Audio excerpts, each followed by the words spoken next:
Hello guys, welcome back to my channel drama series. Part 5 तक की कहानी आपको पिछले वीडियो में बता चुकी हूँ, जिसका लिंक आपको मेरे वीडियो सेक्शन में मिल जाएगा। पिछले एपिसोड में हमने देखा था कि वंशा बयान को ये बात नहीं बताती कि वो प्रेग्नेंट है, तो बयान कहता है ओ, और ये कहकर वो वहाँ से चला जाता है। उसके बाद बयान फैंग के पास जाता है और कहता है मुझे पता है कि ये सब तुमने किया है। तो फैंग कहता है मैंने कुछ भी नहीं किया, मैंने तो मिस्टर गू को सिर्फ तुम्हारे पास भेजा था और वंशा ने उस ऑफर को रिजेक्ट भी कर दिया था, लेकिन तुम अपनी हरकतों से बाज कहाँ आने वाले थे। तुम्हारे मन में लालच आ गया और तुमने खुद ही ये सब किया है, इसलिए इसका दोष मुझे मत दो, समझे। मैंने तो बस एक तुक्का मारा था, इसमें तुम खुद ही फंस गए, तो इसमें मेरी क्या गलती। तो बयान कहता है तुमने मुझसे सब कुछ छीन लिया है, लेकिन तुम मुझसे युनसी को नहीं छीन पाओगे, क्योंकि मैंने अभी तक गिव अप नहीं किया है। और ये कहकर बयान वहाँ से चला जाता है। तो फैंग ये सुनकर थोड़ा डर जाता है कि कहीं बयान की वजह से वो युनसी को ना खो दे। आगे फैंग युनसी को प्रपोज कर देता है और उसे अपने दिल की बात बता देता है कि वो उसे पसंद करता है। तो युनसी भी फैंग को एक्सेप्ट कर लेती है। उसके बाद फैंग युनसी को घर छोड़ने जाता है। तो युनसी की माँ बारिश की वजह से बहुत परेशान होती है, क्योंकि उनके घर में पानी टपक रहा होता है। तो युनसी घर की ऐसी हालत देखकर बहुत हैरान होती है। तो फैंग युनसी की फैमिली को कुछ दिनों तक अपने घर में रहने को कहता है, जब तक ये सब ठीक ना हो जाए। तो वो लोग फैंग की बात मान जाते हैं और वो लोग फैंग के घर में रहने के लिए चले जाते हैं। तो युनसी मन ही मन में मुस्कुरा रही होती है। तो युनसी की माँ कहती है आखिरकार बात क्या है, तुम अपने मन ही मन में इतना मुस्कुरा रही हो, क्या तुम अपनी माँ को नहीं बताओगी। तो युनसी अपनी माँ को बता देती है कि वो फैंग को डेट कर रही है। तो युनसी की माँ ये सुनकर तो शॉक्ड हो जाती है, पर वो अपनी बेटी के सामने ऐसा प्रिटेंड करती है कि जैसे वो भी खुश है। आगे युनसी सो जाती है। तो युनसी की माँ इसी मौके का फायदा उठाकर फैंग के पास जाती है और फैंग से पूछती है कि क्या वो सच में युनसी से प्यार करता है, या फिर युनसी लुहान की तरह दिखती है इसलिए वो युनसी से प्यार करता है। तो फैंग कहता है अगर मैं आपको कुछ भी कहूँगा तब भी आपको मेरी बातों पर भरोसा नहीं होगा। युनसी और लुहान दोनों ही अलग अलग इंसान हैं। लुहान मेरे दिल में लुहान की अलग जगह है और युनसी की अलग। मैं युनसी से लुहान समझकर प्यार नहीं करता, मैं युनसी को युनसी समझकर प्यार करता हूँ, क्योंकि मुझे युनसी जैसी है वैसी पसंद है और मैं कभी भी युनसी को लुहान नहीं समझ सकता। तो युनसी की माँ को ये सुनकर राहत महसूस होती है और वो फैंग को कहती है मेरी बेटी बहुत ही भोली है, वो अपने दिल की बात अपने दिल में ही छुपा कर रखती है, इसलिए प्लीज उसका अच्छे से ख्याल रखना और उसे कभी भी चोट मत पहुँचाना। तो फैंग कहता है आप टेंशन मत लीजिए आंटी, मैं कभी भी युनसी को चोट नहीं पहुंचाऊंगा, मैं हमेशा उसे खुश रखूंगा। अगले दिन युनसी ऑफिस जाती है तो वेलियन युनसी को भाभी कहकर चिढ़ाता है और उसे खूब टीज करता है। उसके बाद युनसी काम कर रही होती है कि तभी उसके हाथ में लुहान की फोटो लग जाती है। तो युनसी को फाइनली ये पता चल जाता है कि लुहान और उसका जन्मदिन एक ही दिन आता है। तो फैंग युनसी को फाइनली सारी सच्चाई बता देता है कि लुहान और वो दोनों जुड़वा बहन हैं। तो युनसी जैसे ये सुनती है तो उसका पूरा जहान उलट पुलट हो जाता है और वो कहती है मेरी माँ ने मुझसे झूठ क्यों कहा, उन्होंने मुझसे इतना बड़ा सच क्यों छुपाया। तो फैंग कहता है तुम्हारी माँ ने तुमसे जानबूझकर कुछ भी नहीं छुपाया, वो बस इतना चाहती थी कि तुम कभी भी अनाथ जैसा फील ना करो, और उन्होंने कभी भी तुम्हें प्यार देने में कमी नहीं दिखाई, उन्होंने तुम्हें सगी माँ से भी बढ़कर चाहा है, इसलिए प्लीज अपनी माँ को गलत मत समझना। तो युनसी कहती है प्लीज मुझे थोड़ी देर के लिए अकेला छोड़ दीजिए। तो फैंग युनसी को अकेला छोड़कर वहाँ से चला जाता है। आगे युनसी घर जाती है तो वो अपनी माँ को गले लगा लेती है, क्योंकि उससे इस बात से कोई फर्क नहीं पड़ता कि वो अनाथ है, क्योंकि उसकी माँ ने उसे इतना प्यार दिया होता है कि उसे कोई और बात की तो फिक्र ही नहीं होती। तो फैंग ये सब देखकर बहुत खुश होता है। आगे फैंग और युनसी बाहर तालाब के पास बैठे हुए होते हैं। तो युनसी फैंग से एक प्रॉमिस लेती है कि वो आज के बाद उससे कुछ भी ना छुपाए। तो फैंग युनसी से प्रॉमिस कर देता है। इधर युनसी की माँ को भी पता चल जाता है कि युनसी को ये बात पता है कि वो उसकी बेटी नहीं है। तो युनसी की माँ भी डिसाइड करती है कि अगर युनसी नहीं चाहती कि मुझे कभी पता चले कि मुझे ये सच्चाई पता है, तो मैं भी उसके सामने ऐसा ही प्रिटेंड करूंगी जैसे मुझे भी कुछ नहीं पता। और फाइनली दोनों माँ बेटी का फिर से पैचअप हो जाता है। आगे याती किसी काम से तापाई आती है तो वो युनसी से मिलती है। तो युनसी याती को कहती है तुम इस बार तापाई आई हो तो चलो मैं तुम्हें पूरी तापाई घुमाती हूँ। कि तभी याती के दिल में दर्द होने लगता है और वो बेहोश हो जाती है। तो युनसी याती को हॉस्पिटल लेकर जाती है और वहाँ पर युनसी को पता चलता है कि याती का हार्ट ट्रांसप्लांट हुआ था। तो युनसी याती को अपना अच्छे से ख्याल रखने को कहती है। आगे बयान को भी पता चल जाता है कि वंशा प्रेग्नेंट है। तो बयान वंशा को हॉस्पिटल लेकर जाता है एबॉर्शन करवाने के लिए, और बयान वंशा को कहता है ये हमारी गलती है, इसलिए इसकी रिस्पॉन्सिबिलिटी तुम ही नहीं लोगी, मैं भी लूंगा। अगर तुम ये बच्चा नहीं चाहती तो चलो इसे अबॉर्ट करवा देते हैं। तो वंशा कहती है इस बच्चे से तुम्हारा लेना देना नहीं है और मैं अपने बच्चे के साथ क्या करती हूँ ये फैसला मेरा होगा। और ये कहकर वंशा वहाँ से चली जाती है। वेल बयान को देखकर लगता है कि वो अपने बच्चे का इस्तेमाल अपने किसी मकसद के लिए जरूर करेगा आगे चलकर। आगे बयान और युनसी साथ में बहुत टाइम स्पेंड करते हैं, एक दूसरे को जानते हैं और साथ में मन लगाकर काम करते हैं। आगे युआन को भी पता चल जाता है कि फई उसे पसंद करती है, तो युआन फई को डायरेक्टली बता देता है कि वो उसे पसंद नहीं कर सकता और ना ही वो उसके साथ अपनी लाइफ गुजारने के बारे में सोच सकता है, क्योंकि वो एक प्रीस्ट है। तो फई का ये सब सुनकर तो दिल ही टूट जाता है और वो गुस्सा करके वहाँ से चली जाती है और फई युनसी को इस बारे में पूरी बात बताती है। तो युनसी फई को कहती है, मैंने तुम्हें पहले ही कहा था कि युआन एक प्रीस्ट है और उसका बचपन से ही सपना था कि वो एक प्रीस्ट बने। तो फई कहती है, मैं उसे पसंद करती थी, वो मुझे पसंद नहीं करता तो भी चलता, लेकिन उसे डायरेक्टली ये सब बोलने की क्या जरूरत थी। अब हम दोनों दोस्त भी नहीं रहे, अब मैं उससे मिल भी नहीं सकती। तो युनसी फई को संभालती है। आगे युनसी युआन को समझाती है कि वो फई को एक मौका दे। तो युआन कहता है, मैं एक प्रीस्ट हूँ, मैं उसके साथ अपनी लाइफ नहीं बिता सकता। तो युनसी युआन को बताती है कि हमारी माँ का एक सपना था, तुम अपना घर बसाओ और उन्हें पोते पोतियों का सुख दो, लेकिन माँ ने तुम्हें ये बात इसलिए नहीं बताई क्योंकि तुमने पहले ही डिसाइड कर लिया था कि तुम प्रीस्ट बनोगे। तो युआन ये सब सुनकर सोच में पड़ जाता है। आगे फैंग युनसी को अपनी गर्लफ्रेंड के तौर पर अपनी फैमिली से मिलवाता है, तो उसकी फैमिली युनसी से मिलकर बहुत खुश होती है और उनका बस चले तो वो फैंग और युनसी की कल ही शादी करवा दे और अगले साल उन दोनों के बच्चों को अपने गोद में खिलाएं। तो युनसी फैंग के पेरेंट्स को देखकर बहुत खुश होती है। आगे वहाँ बारिश होने लगती है, तो युनसी और फैंग बारिश से बचने के लिए एक जगह पर जाकर रुक जाते हैं। तो युनसी फैंग को भीगने से बचाती है और फैंग युनसी को किस कर लेता है। वेल, आपको यहाँ पर इन दोनों का रोमांटिक सीन भी देखने को मिलेगा। इधर फैंग के पेरेंट्स भी उन दोनों को इस तरह देख लेते हैं, तो वो लोग उन दोनों को एक साथ देखकर बहुत खुश होते हैं। इधर बयोन वंसा को हर जगह फॉलो करता है, उसके खाने का ख्याल रखता है और उसकी बहुत केयर करता है। तो वंसा को ये सब समझ में नहीं आता आखिरकार बयोन ये सब क्यों कर रहा है।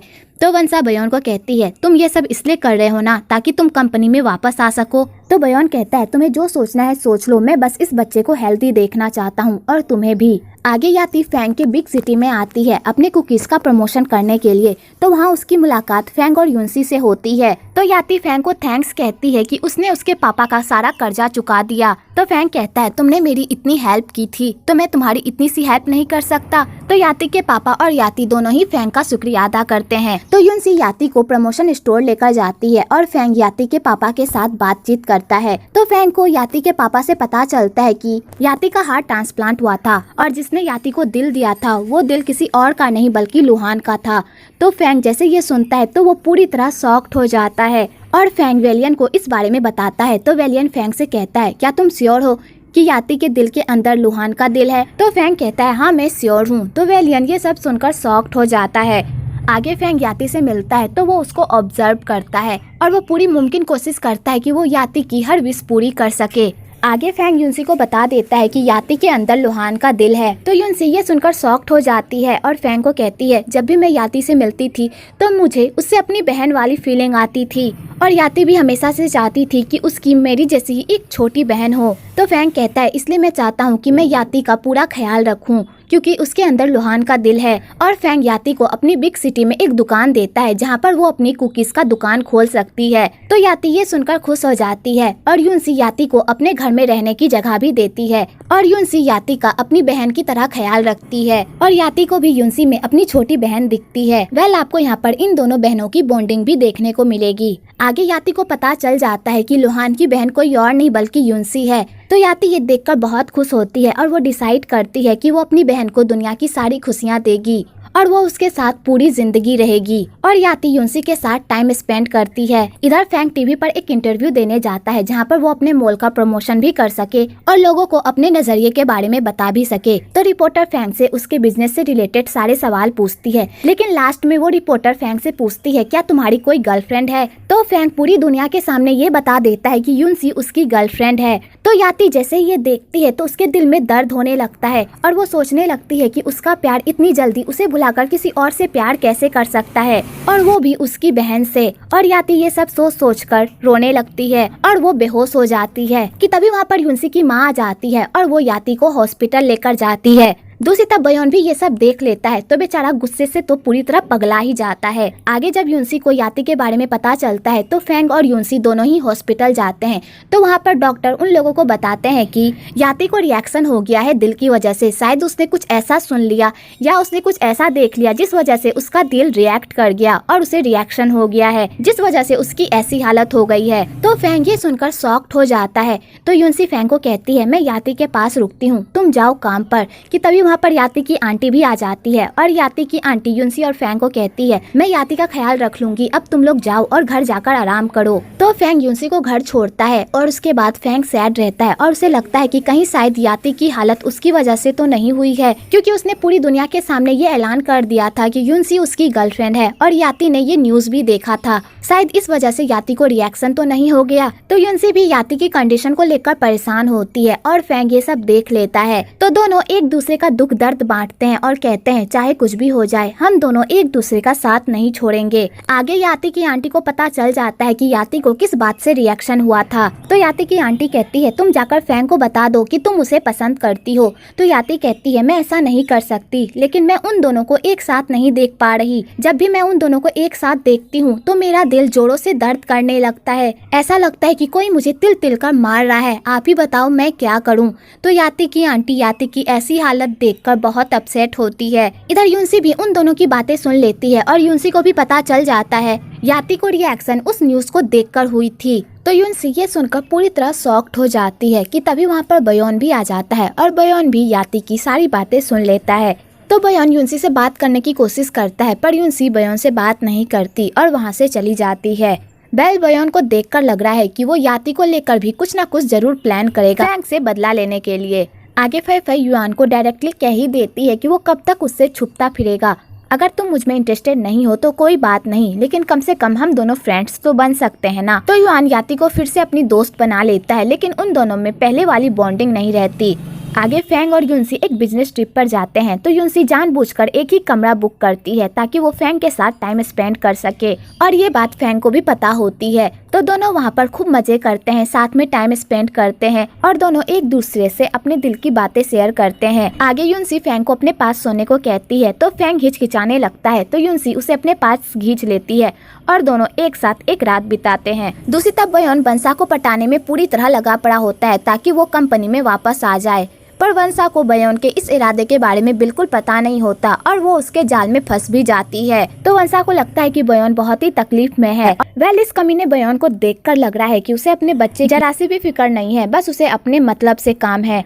आगे वंशा की मॉम का एक्सीडेंट हो जाता है और वो कोमा में चली जाती है और ये बात पूरी कंपनी में फैल जाती है। तो सारे कंपनी वाले वंशा और उसकी मॉम को कंपनी से निकालने की कोशिश करते हैं। तो बयोन वंशा को कहता है मुझे पता है कि तुम्हारी कंपनी में प्रॉब्लम चल रही है, तो तुम मुझसे हेल्प क्यों नहीं मांग लेती, मैं भी तुम्हारी हेल्प कर सकता हूँ। तो वंशा बयोन को कुछ भी नहीं कहती। तो बयोन वंशा को घर छोड़ता है और कहता है अपना ख्याल रखना। और बयोन अपनी चुपड़ी चुपड़ी बातों से वंशा को पटाने की कोशिश करता है और वंशा भी इतनी बेवकूफ होती है कि वो बयोन की चुपड़ी चुपड़ी बातों से पट भी जाती है। अगले दिन फैंग की मुलाकात वंशा से हॉस्पिटल में होती है। तो फैंग वंशा को कहता है अगर तुम्हें किसी चीज की भी जरूरत पड़े तो तुम मुझे बेहिचक बता सकती हो। तो वंशा कहती है ठीक है। तो फैंग यूनसी को लेकर वहाँ से चला जाता है। तो वंशा को पता चल जाता है कि फैंग और यूनसी रिलेशनशिप में है। आगे फैंग और यूनसी याति से मिलने जाते हैं तो उन्हें पता चलता है कि याति अपने पापा के साथ हॉस्पिटल से चली गई है, वो भी बिना किसी को बताए। तो वो लोग टेंशन में आ जाते हैं कि याति ऐसी हालत में हॉस्पिटल से कैसे जा सकती है। तो वो लोग याति के बारे में हर जगह पता लगाने की कोशिश करते हैं कि आखिरकार वो लोग कहाँ चले गए, पर उन लोगों को कुछ भी पता नहीं चलता। कि तभी बयोन यूनसी को कॉल करता है और उसे बताता है कि उसे पता है कि याति कहाँ है। तो फैंग और यूनसी दोनों ही बयोन से मिलने जाते हैं। तो फैंग बयोन से पूछता है याति कहाँ है। तो बयोन कहता है मैं तुम्हें नहीं बताऊंगा, मैं बस यूनसी को बताऊंगा। तो यूनसी फैंग को कुछ देर के लिए बाहर जाने को कहती है और बयोन से बात करती है। तो बयोन यूनसी को कहता है क्या तुम फैंग के साथ खुश रह पाओगी। तो यूनसी कहती है अभी मेरे पास इस बकवास के लिए कोई टाइम नहीं है, इसलिए बताओ याति कहाँ है। तो बयोन यूनसी को वो एड्रेस दे देता है और वहाँ से चला जाता है। आगे वो दोनों याति के घर जाते हैं और बेल बजाते हैं, पर कोई भी बाहर नहीं आता। तो उन लोगों को लगता है कि बयोन ने उसे गलत एड्रेस दिया है। तो वो लोग सैड होकर जाने लगते हैं कि तभी रास्ते में उन लोगों को याति के पापा मिल जाते हैं। तो फैंग कहता है क्या सच में आप लोग यहाँ पर रहते हैं, लेकिन मैंने अभी अभी बेल बजाया पर कोई भी बाहर नहीं निकला। तो याति के पापा कहते हैं ऐसा कैसे हो सकता है, याति तो घर में ही है। कि तभी उन लोगों को ख्याल आता है कहीं याति की तबीयत तो खराब नहीं हो गई। तो वो लोग दौड़कर घर के अंदर जाते हैं तो देखते हैं कि याति नीचे बेहोश पड़ी हुई है। तो वो लोग याति को हॉस्पिटल लेकर जाते हैं और उसका ट्रीटमेंट करवाते हैं। और फेंग याति को कहता है जब तक तुम्हारी ट्रीटमेंट पूरी नहीं हो जाती तब तक तुम यहाँ से नहीं जा सकती। तो याति को मजबूरन फेंग की बात माननी पड़ती है। तो युनसी कहती है मैं याति के पास रुकती हूँ, मैं उसका ख्याल रख लूंगी। तो आंटी कहती है मैं यहीं पर हूँ और तुम लोगों को काम पर भी तो जाना होगा, तुम लोग काम पर जाओ, मैं याति का ख्याल रख लूंगी। तो फेंग और युनसी वहाँ से चले जाते हैं। तो रास्ते में फेंग को एक डॉक्टर मिल जाता है। तो वो लोग रिपोर्ट के बारे में डिस्कस करने लगते हैं कि तभी युनसी को ख्याल आता है कि वो अपना मोबाइल फोन भूल गई है। तो वो फेंग को कहती है शायद मैं अपना मोबाइल फोन रूम में ही भूल गई हूँ, मैं उसे लेकर आती हूँ। और युनसी मोबाइल फोन लेने के लिए चली जाती है। इधर डॉक्टर याति को बताते हैं कि तुम्हारी रिपोर्ट आ गई है और तुम्हारी रिपोर्ट के अनुसार तुम्हारी तबीयत बिल्कुल ठीक नहीं है और अगर तुम इसी तरह करती रही तो शायद तुम्हारा दोबारा हार्ट ट्रांसप्लांट करना पड़े। अगर इसलिए तुम्हें किसी चीज की टेंशन है या तुम्हारे दिल पर कोई बोझ है तो जल्दी से उसे हल कर लो। अगर तुम्हारे मन में कोई बात है और वो तुम किसी से कहना चाहती हो तो तुम उसे कह दो, तभी शायद तुम्हारी तबीयत थोड़ी ठीक हो पाए। और डॉक्टर ये कहकर वहाँ से चले जाते हैं। तो युनसी ये सब सुन लेती है और वो पूरी तरह शॉक्ड हो जाती है और रोते रोते जाकर याति को गले लगा लेती है और कहती है डॉक्टर अभी क्या कह रहे थे, तुम्हारे दिल पर कौन सा बोझ है। तो याति युनसी को कुछ भी नहीं बताती, पर युनसी को पता होता है कि याति के दिल पर कौन सा बोझ है और वो इसी बात को लेकर याति को गले लगाकर खूब रोती है। आगे युनसी फेंग से झूठ बोलती है कि उसकी माँ की तबीयत खराब है इसलिए वो कुछ दिनों की छुट्टी चाहती है। तो फेंग भी खुशी खुशी उसे छुट्टी दे देता है। तो युनसी सैड होकर घर चली जाती है। इधर फै फै युआन की माँ से मिलने आती है। तो युआन की माँ एक बच्चे को खाना खिला रही होती है और उस बच्चे को देखकर फै फै को बताती है कि मुझे भी अपने पोते पोतियों को इसी तरह अपने गोद में खिलाना है, लेकिन पता नहीं मेरा ये सपना कब पूरा होगा। तो युआन पीछे से ये सब सुन लेता है और उसे बहुत ही बुरा लगता है कि वो अपनी माँ के लिए कुछ भी नहीं कर पा रहा। आगे युनसी भी घर आ जाती है तो वो युआन को घर लेकर आती है। तो फै फै युआन को देखकर वहाँ से चली जाती है सबको बाय कहकर। आगे युनसी बहुत ही उदास रहती है और उसे समझ में नहीं आता आखिरकार वो आगे करे तो करे क्या। अगले दिन फेंग भी युनसी की माँ से मिलने आता है तो उसे पता चलता है कि युनसी ने उससे झूठ बोला, उसकी माँ की तबीयत बिल्कुल खराब नहीं है। तो युनसी फेंग को उसी जगह पर लेकर जाती है और उसे बताती है कि वो उससे प्यार नहीं करती और उन दोनों के बीच जो भी हुआ वो सिर्फ एक गलती थी। और युनसी याति की कंडीशन की वजह से फेंग से ब्रेकअप कर लेती है, लेकिन वो ये बात फेंग को नहीं बताती। तो फेंग युनसी से पूछता है कि वो उससे क्यों ब्रेकअप कर रही है, पर युनसी उसे कुछ भी नहीं बताती, बस इतना कहती है कि उन दोनों के बीच जो भी था वो सिर्फ एक गलती थी। और ये कहकर युनसी वहाँ से चली जाती है। तो बेचारा फेंग पूरी तरह टूट जाता है। आगे वंसा फेंग को क्रिस्टल कंपनी का GM बना देती है। तो वेलियन और फेंग ये देखकर तो पूरी तरह शॉक्ड ही हो जाते हैं और बयोन का प्लान पूरी तरह कामयाब हो जाता है और वो कंपनी में दोबारा वापस आ जाता है। उसके बाद युनसी याति से मिलने जाती है और उसके साथ टाइम बिताती है। वेल आपको यहाँ पर दो बहनों का प्यार भी देखने को मिलेगा। आगे युनसी कंपनी से अपना सारा सामान लेकर घर जा रही होती है कि तभी वहाँ पर फेंग आ जाता है और युनसी को अपने साथ एक जगह पर लेकर जाता है और उसे बताता है मुझे मेरी आंखों का जो डोनर मिला था वो इस रेस्टोरेंट का मालिक है। अगर मैं उसकी बीवी के पास जाऊं तो क्या वो मुझ में अपने पति को देखेगी क्योंकि उसकी आंखें मेरी आंखों में लगी हुई है? क्या वो ऐसा सोचेगी? बिल्कुल भी नहीं, क्योंकि उसका पति कोई और था और मैं कोई और। इसी तरह याति याति है और लुहान लुहान, उन दोनों को एक साथ कंपेयर करना बंद करो। मैंने लुहान से प्यार किया था ना कि याति से। तो युनसी कहती है तुम क्या बात कर रहे हो, मुझे कुछ भी समझ में नहीं आ रहा। और युनसी ये कहकर वहाँ से चली जाती है। इधर युआन बाद युनसी घर आती है तो वो देखती है कि बयोन उसके सामने खड़ा है। तो युनसी उसे इग्नोर करके जाने लगती है, पर बयोन उसे रोक लेता है और कहता है मैंने जो भी चाहा था आज मैंने वो सब अचीव कर लिया है और आज मेरे पास वो लाइफ स्टाइल है जो हमेशा से मैं तुम्हें देना चाहता था, इसलिए प्लीज मेरी लाइफ में वापस आ जाओ। तो युनसी उसकी लाइफ में आने से मना कर देती है और कहती है मैं तुम्हारी लाइफ में वापस नहीं आऊंगी, इसलिए तुम मूव ऑन हो जाओ और फ्यूचर में कभी तुम्हें किसी लड़की से प्यार हो तो उस लड़की के साथ ऐसा मत करना जैसा तुमने मेरे साथ किया था। इसलिए मैं चाहती हूँ कि तुम उस लड़की के साथ अच्छे से रहना और उसे दुनिया की सारी खुशियाँ देना। और ये कहकर युनसी वहाँ से जाने लगती है। तो बयोन युनसी को कहता है क्या सच में तुम्हें दोबारा प्यार हो गया? तो युनसी उसकी बातों का जवाब नहीं देती और घर के अंदर चली जाती है। आगे युनसी की माँ को युनसी की हालत देखकर समझ में आ जाता है कि उसके और फेंग के बीच कुछ ना कुछ जरूर हुआ है। तो युनसी की माँ युनसी से पूछती है कि उन दोनों के बीच क्या हुआ है। तो युनसी पहले तो बताने से मना कर देती है, लेकिन युनसी की माँ की जिद करने पर युनसी उन्हें सारी सच्चाई बता देती है। तो युनसी की माँ कहती है, युनसी मैं तुम्हारा इस फैसले में तुम्हारा साथ नहीं दे सकती। तो युनसी कहती है, माँ आप ऐसा क्यों कह रही हैं? आपने कहा था ना कि आप मेरे सारे डिसीजन में मेरा साथ देंगी, फिर इसमें क्यों नहीं देंगी? तो युनसी की माँ कहती है, क्योंकि इस डिसीजन में मेरी बेटी खुश नहीं है, और जिस डिसीजन में मेरी बेटी खुश नहीं है मैं उस डिसीजन में तुम्हारा साथ नहीं दे सकती। तो युनसी कहती है, मैंने ये सब जानबूझकर नहीं किया माँ, मैं याति को और दुख नहीं पहुंचा सकती। उसके अंदर मेरी बहन का दिल है और मैं अपनी बहन को इस तरह टूटते हुए नहीं देख सकती।